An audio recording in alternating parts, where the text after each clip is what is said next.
നമസ്കാരം. കംബോഡിയയിലെ ഹിന്ദു ദൈവത്തിന്റെ വിഗ്രഹം തായ്ലാന്റ് സൈന്യം തകർത്ത സംഭവത്തെ അതിശക്തമായി അപലപിച്ചിരിക്കുകയാണ് ഇന്ത്യ. അനാദരവ് നിറഞ്ഞ പ്രവൃത്തികൾ ലോകമെമ്പാടുമുള്ള ഹിന്ദുമത വിശ്വാസികളുടെയും അനുയായികളുടെയും വികാരങ്ങളെ വ്രണപ്പെടുത്തുന്നതാണ് എന്ന് ഇന്ത്യ വിമർശിച്ചു. ഇത്തരം പ്രവൃത്തികൾ ആവർത്തിക്കാൻ പാടില്ലാത്തതാണ് എന്നും ഇന്ത്യ മുന്നറിയിപ്പ് നൽകുന്നു.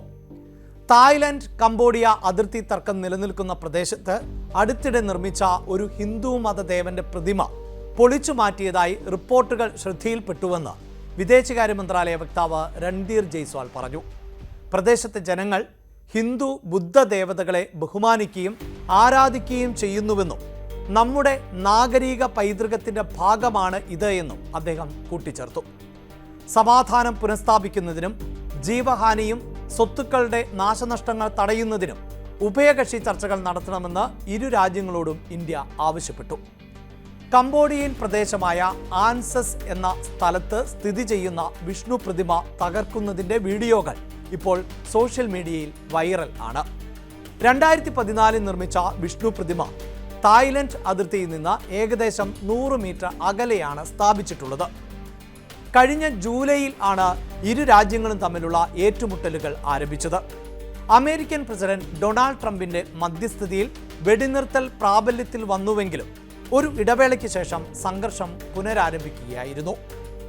ഉബോൺ റാച്ചത്താനി പ്രവിശ്യയിൽ കംബോഡിയൻ സൈന്യം തായ് സൈന്യത്തിന് നേരെ വെടിവെപ്പ് നടത്തിയതോടെ ആണ് ഇരു രാജ്യങ്ങൾക്കുമിടയിലെ സംഘർഷം വീണ്ടും ആരംഭിച്ചത് എന്നാണ് തായ്ലൻഡ് പറയുന്നത്. എന്നാൽ തായ്ലൻഡിന്റെ ഈ വാദം കംബോഡിയ തള്ളുകയാണ്. പ്രീക് വിഹാർ, ഒഡാർ മീൻസെ എന്നിവിടങ്ങളിലെ അതിർത്തി പ്രവിശ്യകളിൽ തായ് സൈന്യമാണ് ആദ്യം ആക്രമണം നടത്തിയത് എന്നാണ് കംബോഡിയ ആരോപിക്കുന്നത്. കംബോഡിയയിൽ വ്യോമാക്രമണം നടത്തി എന്ന് തായ്ലൻഡ് സ്ഥിരീകരിച്ചിരുന്നു.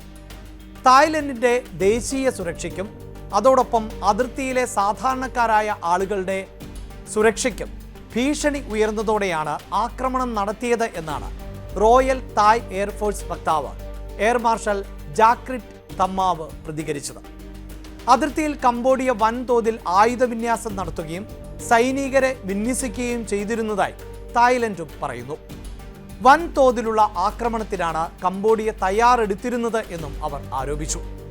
എന്തായാലും ഈ സംഘർഷത്തിൽ 100 കണക്കിന് ആളുകൾ കൊല്ലപ്പെട്ടതായാണ് വിവരം. ഒപ്പം 10,000 ആളുകൾ ഇരു രാജ്യങ്ങളിൽ നിന്നും പലായനം ചെയ്യുന്നതായും റിപ്പോർട്ടുകൾ ഉണ്ട്. 817 കിലോമീറ്റർ അതിർത്തിയാണ് തായ്ലൻഡും കംബോഡിയയും പങ്കുവയ്ക്കുന്നത്. 1907 ആണ് കംബോഡിയ ഫ്രഞ്ച് കോളനിയായിരുന്ന കാലത്ത് അതിർത്തികൾ നിർണയിച്ചത്. ഈ അതിർത്തി നിർണയത്തെ ചൊല്ലിയാണ് ഇപ്പോഴും തർക്കങ്ങൾ രൂക്ഷമായി തന്നെ തുടരുന്നത്.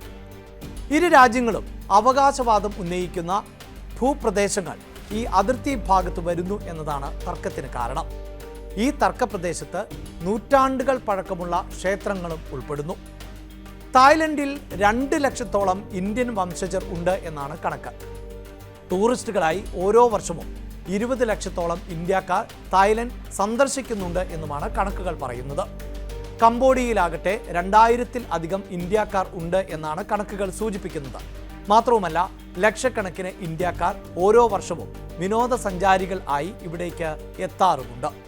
അതുകൊണ്ട് തന്നെ ഇന്ത്യക്കാരും വിനോദസഞ്ചാരികളും ജാഗ്രത പാലിക്കണം എന്ന് ഇന്ത്യൻ എംബസികൾ മുന്നറിയിപ്പ് നൽകിയിട്ടുണ്ട്.